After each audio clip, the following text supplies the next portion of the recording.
Welcome to this video where I will be showing you how to backtest this strategy. Okay, backtesting is one of the most important elements in your journey because when you have your backtest or your backtesting sheet with all of the currency pairs, all of the trades, you are able to actually see the performance yourself, which will give you confidence and also will act as a filter.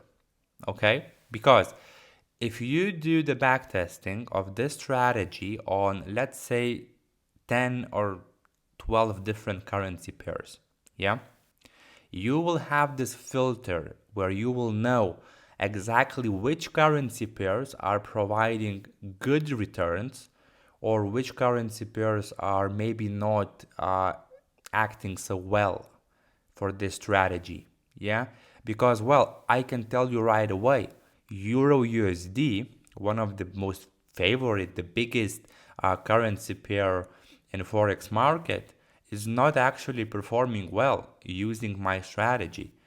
I am getting a pretty low returns on a monthly and yearly basis from Euro USD.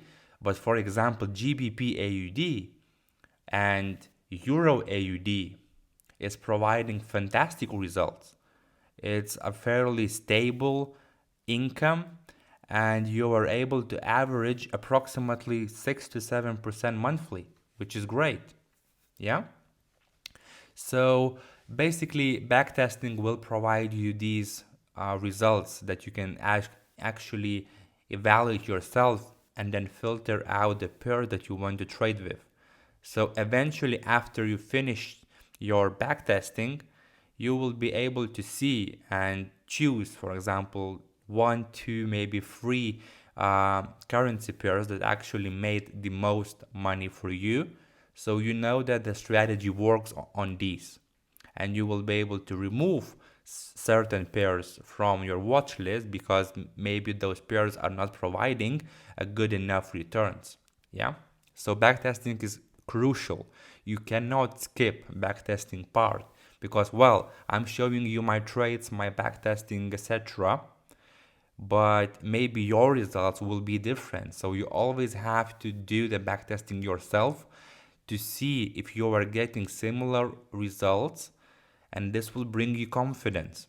If you are not getting the same results or somewhat similar, maybe you are not getting the strategy correctly. You can always contact me, you can always rewatch the videos, we can go on a call and see what's the problem. Yeah, because most of the people are that are trading the strategy exactly the same as I do, they're getting fairly similar results. Yeah, because we can always see the entries pretty much the same way. So yeah, I mean, backtesting is extremely important, and before you even try any kind of real actual trading with your real money, you should have your backtesting sheet full of trades, full of screenshots, and full of information. But at the same time, you don't need to overcrowd your backtesting sheet, so just keep it simple. The way I keep it simple is by having a Google Sheet, a Google spreadsheet. I believe all of you know how to use one of those. So at the bottom of the sheet where it says sheet 1, I will double click and I will write which currency pair I'm actually backtesting. So this may be, for example, a Euro AUD. Okay, so we know that this sheet is for Euro AUD. Next, I will do on the top right here, I will do before followed by after. So here we will post our screenshots from TradingView. So we will make it a bit bigger so the link can fit. I will also make this in bold and centered, followed by return or result, whatever, also bold and centered.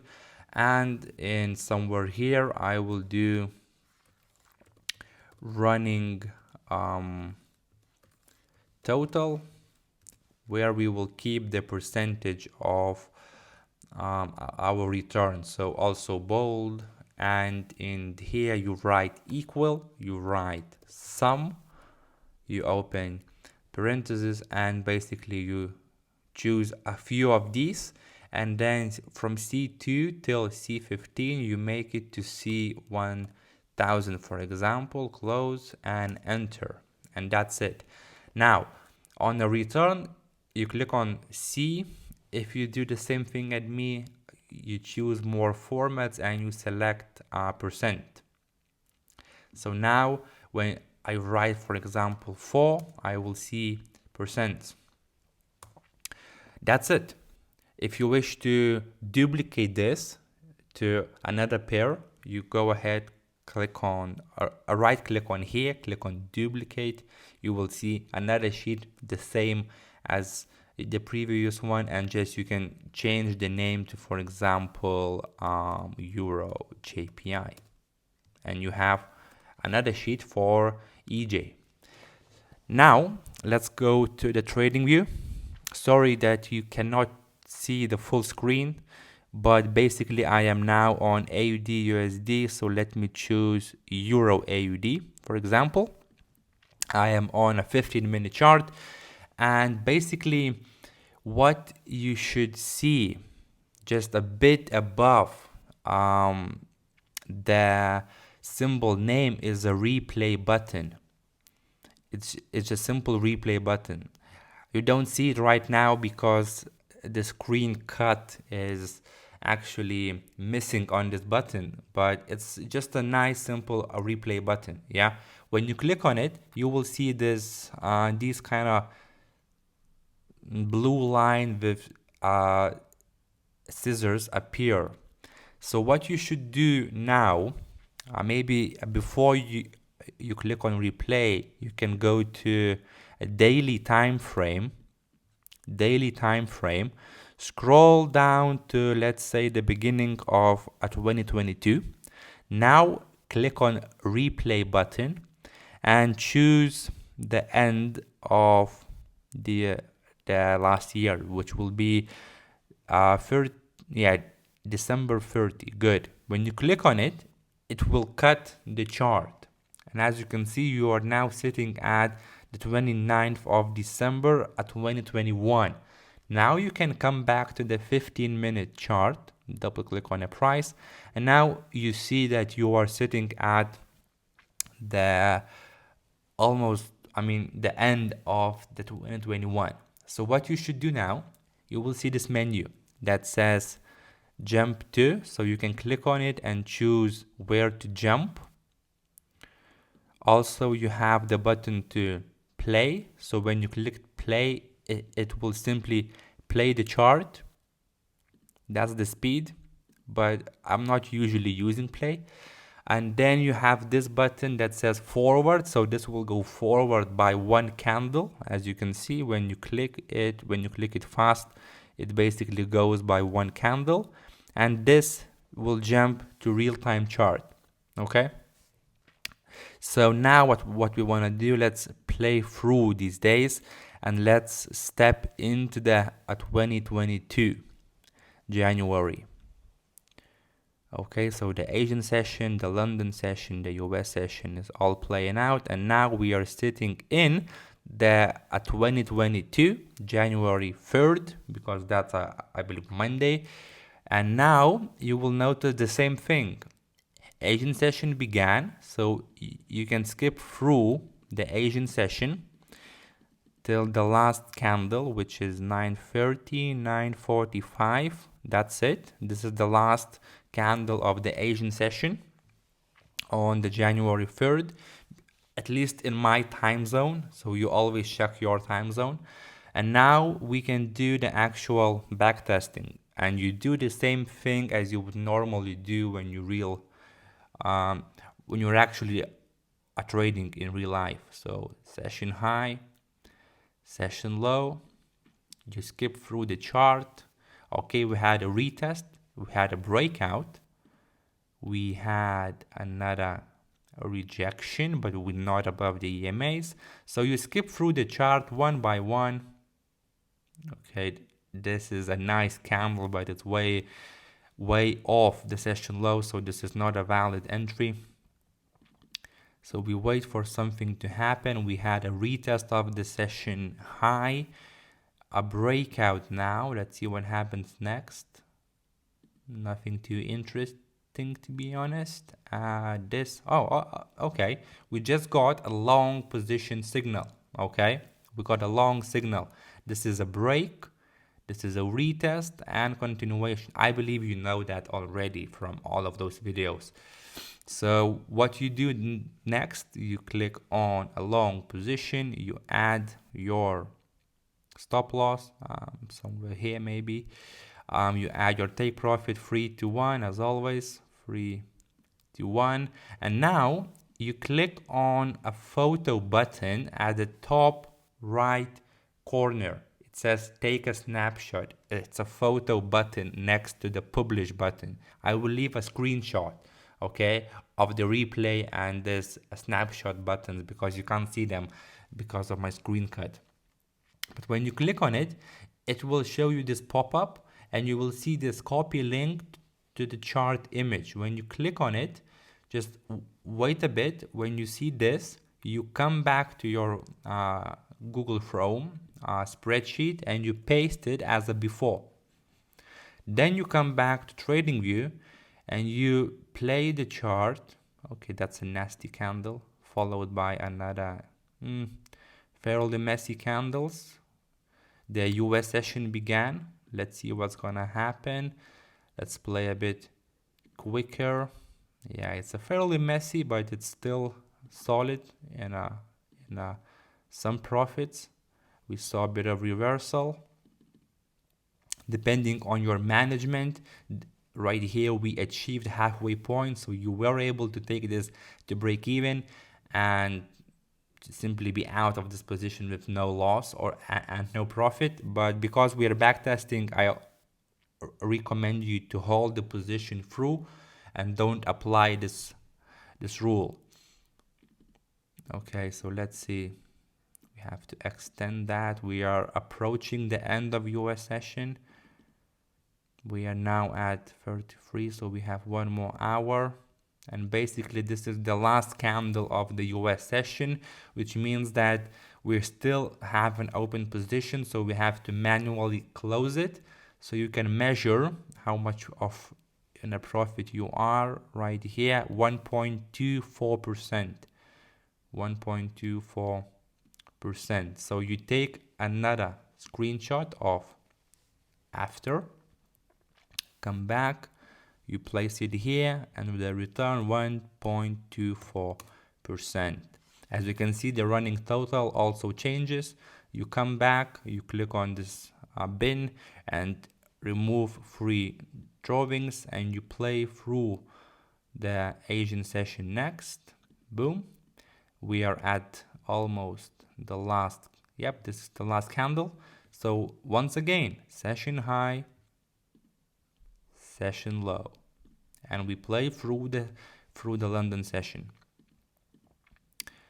Okay, some interesting price action. It's a retest and rejection followed by well, this is as you know from the backtesting, from the refining entries episodes, this is kind of a valid long entry. It is not a perfect one because, well, yes, it's above the EMAs. Yes, it's a nice solid green candle, but it's not near or touching the session low. So, well, because you are backtesting, you should try to gather as much data as possible. So let's assume that you are taking this position, yeah? Long stop loss is fairly somewhere right here. It's okay. Maybe a bit smaller. Then we have 3 to 1 as always. Okay, so you took a screenshot, come back to Chrome, paste it as a before, come back to trading view, and you play through the chart. Okay, this candle is not nice. So you play through the chart, so messy. Okay, some breakouts, come back. Okay, boom. So yes, we also were a halfway point. So technically, if you apply the rule in real life trading to put stop loss to break even after halfway point, you would be out with no loss on this one. But we're back testing, we gathering the data, we need it as much as possible. So in this case, this would be a loss. You copy the link and you paste it back here and you write -1%. And also what you can do, because you took this riskier position, yeah, that is not super valid, it's not ideal entry, you can somehow name it. Yeah, for example, this column you can change color to, let's say, this, so you know that this position was risky. You may not actually take it under the real life trading or whatever, just to have some more data. Yeah, I don't do that, but when you're just getting started, it's always good to gather as much data as possible. So you may actually mark this, and you will know that, okay, I took this risky position, it gave me a loss, and maybe you will see that out of 10 of those risky positions, you have 2 losses, which is not that bad, and 8 wins, which means that, well, taking those riskier positions is actually paying off on Euro AUD, for example. Yeah. Then you do the same thing, remove the drawings, play through the US session, play through the Asian session.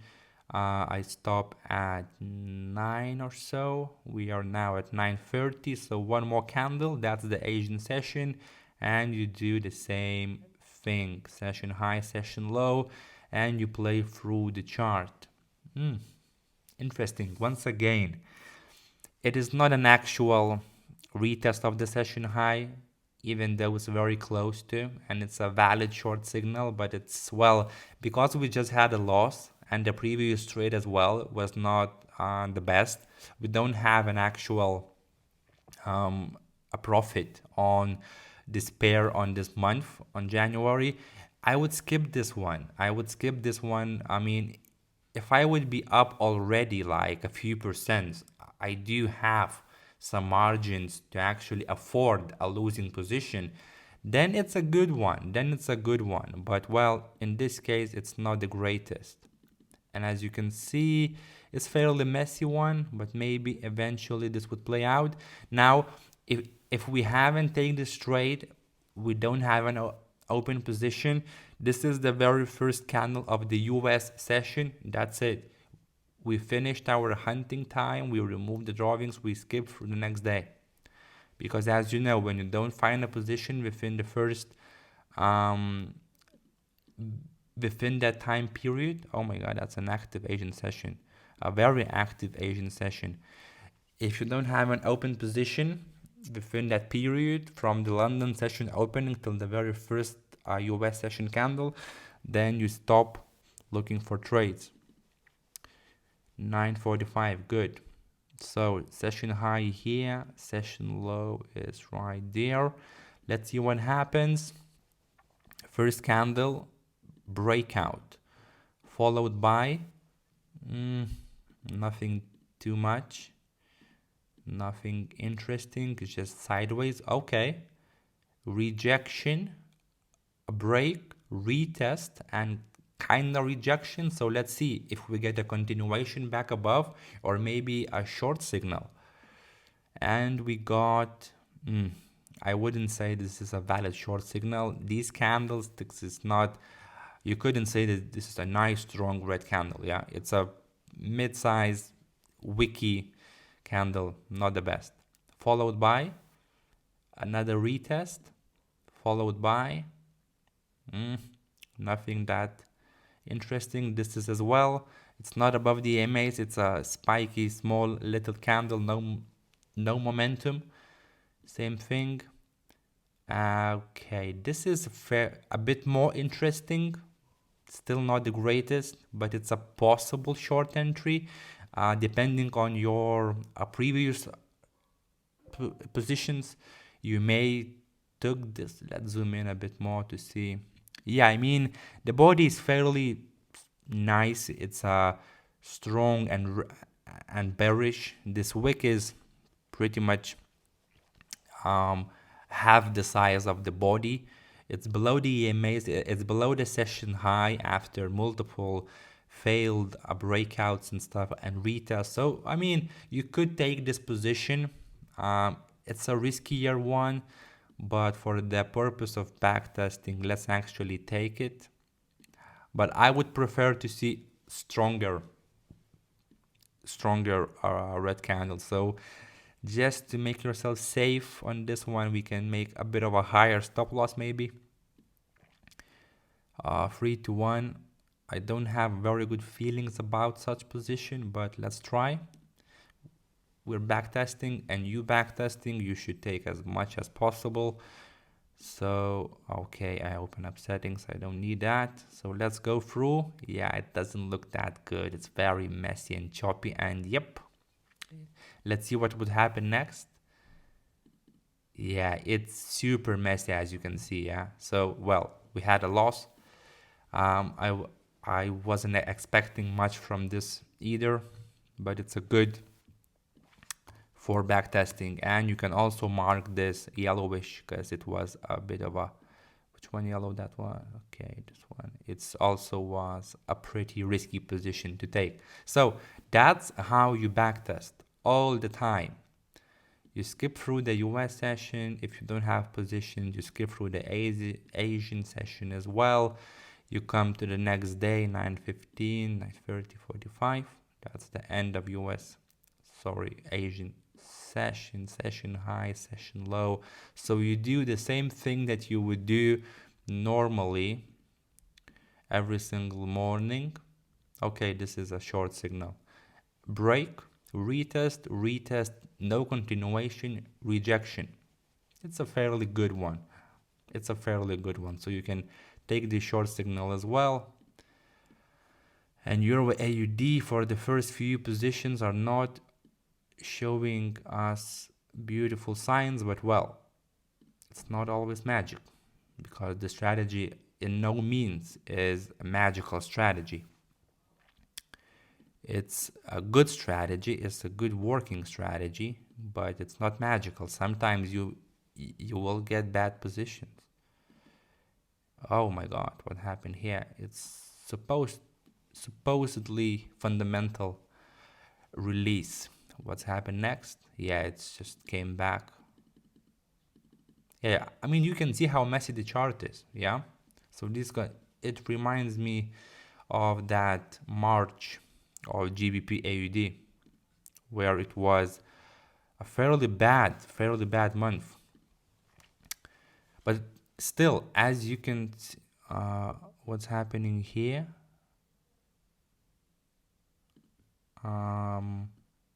Oh, it's all good.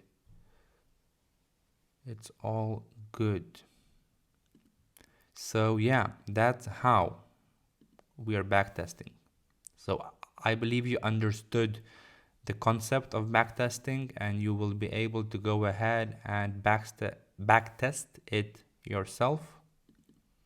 9:45, 10. So once again, session low. It's a pretty fun. Oh my god. So it's a retest and it's a continuation, a rejection kinda. So this one once again is a riskier position. So we haven't got a very good entry still on Euro AUD, which is but for backtesting purposes, you can always take it. And when you will be backtesting these different currency pairs, you will notice that some pairs are working super nicely. They are providing some great results. Others may not. So basically, if you remember the GBP AUD video, the January showed us plus 15%, while Euro AUD, so far we are on January 11th, January 10th, sorry, we are down 1.76%, which is not the greatest. We can skip through this trade once again. It's fairly messy. Okay. Nothing too nice here once again. And as you can see, well, within the US session, it was fairly nice. Still fairly choppy and messy. This is the end of US session, so you would be out with at somewhere like 1% if your stop loss would be a bit higher, but in this case, it's a loss. So yeah, you now have a concept on how to actually do the backtesting yourself. Okay, so I believe it's pretty clear how to perform and what you should do next when you finish these series. You should go ahead, create this Google Sheet and backtest as much as possible, as many currency pairs as possible, and basically you should have a document full of currency pairs and full of positions, and then you will find those that actually work and those who don't work, and you will have confidence in yourself that, okay, well, I am actually making profits on these trades, even though now you may look at this and see, well, it's been already almost half of January and I am down, so how can I be profitable on a monthly basis? But remember that this is your backtesting, and this is the first half of the month, and you have more than one currency pair, and you are actually, look, the beauty of risk to reward is, even though, let's remove this trade, yeah? Let's say that you had this trade, then you have 3 losses in a row, okay? And then you had one successful position. Look. Oh my God, what happened here? It's not 300, sorry. It's 3. So even all you needed is one successful position, and you already up 1.24% on your month, even though you had 3 losses in a row and one trade which met pretty much halfway point. One position and you are back to general profit on a monthly basis. If your account is big enough, this 1.24% can actually give you living for the rest of the month. Yeah. Of course, it's not always like that. But well, even if you had another losing trade, just like we did, yeah, and you had one successful trade after all, you are still already in profit. Not a lot, 0.24%, that's pretty much nothing, yeah? Unless your account size is like a million or 10 million. But basically, you had 4 losses and one kinda good trade, and then one actual good trade, and you are back in a profit. If you had another successful trade, you already 3% up on a month. And this could be by the 15th or 16th of January. You already back up. So this is the magic of risk to reward ratio. When you have the risk to reward ratio 3-1 all the time, you can take 3 losses in a row, get one good position, and you're back at break even. So it's always eventually gonna play out. Then you had, let's say, a loss, and then you had something in halfway, yeah? Shitty market, slow market. You're still 3.7% up on a month. It's great. And combining these results with the other currency pairs, you may be up now 9% or whatever, yeah? So don't get sad in a way if you get a few losing positions in a row, because that's part of the game. And no one ever told you that, and there is no such position, no such strategy or system that always makes a profit. Yeah, I mean, on a every single position is a profitable one. Yeah, all of the systems and strategies are good in a way. My strategy is developed this way, and you will get a few losses, but because of your good risk management and risk to reward ratio and the logic behind the strategy, you will end up in profit after all. And maybe what you will notice, even there's also a possibility that you will find a currency pair, for example, USD NOK, okay, or something exotic, or let's say US dollars Swiss franc, where both of the currencies are not Asian based. And you may find that you will do this backtesting of 1 year and you will be up like 10% per year, which is a pretty bad result for this strategy, because, well, as you can see, that you should average approximately 6 to 7 to 10% monthly on a good pair. So if you have like 10 to 15% yearly, that's bad. This is a bad pair to trade. And if you chose this bad pair as your first pair to backtesting, you may actually lose the confidence, because you will say, well, on his videos, he's making 10% monthly, while I did my backtesting and I made 10% yearly. But then what you should remember that, okay, I will take another pair and I will do the same thing again, and then I will see what happens. And you will notice that if you take different pairs, some pairs will have low results, some pairs will have amazing results, even above your expectations.